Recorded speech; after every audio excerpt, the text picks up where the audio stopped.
Sunscreen and EMFs are like the two third rail topics. Yeah. So glad you brought that up. Yeah. Here's what we know. There are compounds that exist in commercial products, not just sunscreen, that can cross the blood-brain barrier and that are bad for neurons. Period. No, that is indisputable. Some of those compounds have been shown to be in abundance in certain sunscreens and other cosmetics. So I'm not saying that all sunscreen are bad. I'm saying that there are some sunscreens that contain some things that, were they to get across the blood-brain barrier, would be bad. What are those things? These are small molecules that can cross the blood barrier into neurons and that can cause neurodegenerative-like conditions. What right? things?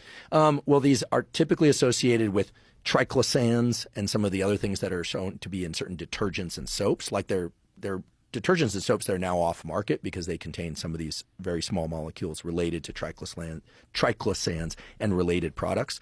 But there are safe sunscreens. There's no question. Like, what's a good safe sunscreen? So there we get into brand names. That's a tricky one. I don't want to get too outside my wheelhouse. I'm researching this for a future episode. This is really a place where I want to tread carefully. Here's what I think is important for people to know. Not all sunscreens are safe. Not all cosmetic lotions are safe. Not all cosmetics are safe. I think we're probably going to arrive in a place not that different from the silicone breast implant kind of landscape, where it turns out, depended on what implant and how long they were in and what they were packaged in, like so many things, like tryptophan, the amino acid that was people used to enhance sleep. Now you get it readily, but it was banned for a long time because a few people actually took tryptophan that had contaminated binders. It was the stuff that was in there with it, and they got very sick, and there were some fatalities even. And so it was taken off market for years for all the wrong reasons. I mean, taken off for good reason, but it was the binders, not the tryptophan. With sunscreen, there are many things that are good about sunscreen, like avoiding skin cancer, but many sunscreens are bringing in these triclosans and other small, if a molecule is small enough, it'll cross into the blood-brain barrier, and we don't know what the long-term effects of those are, but I think it's worth paying attention to.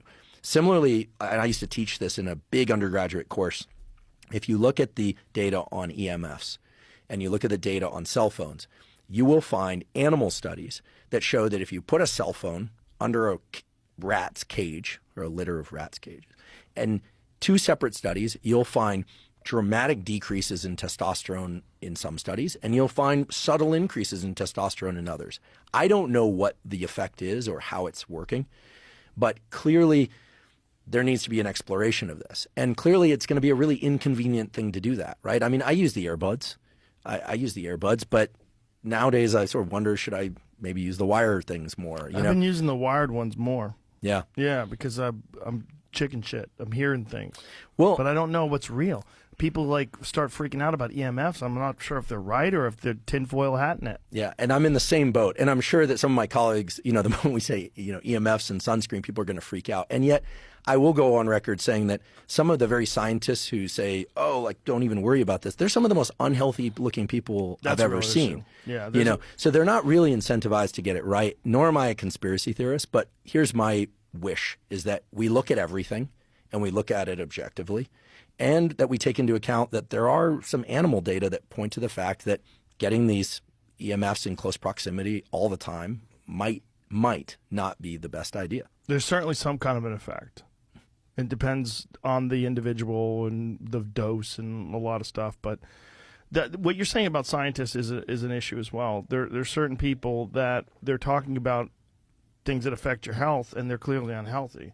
It's like, boy, that's a hard pill to swallow coming from you. Well, and I think, we go back to Liver King and some of the other more colorful aspects of online nutrition and health information. Yeah. People wonder, I actually saw I made the huge mistake of going onto Twitter in the last couple of years. I never really was on Twitter, and it's such a weird landscape, as you know. But one of the things I discovered was that a lot of the people in the science and medical community are there kind of poking fun at online health and nutrition.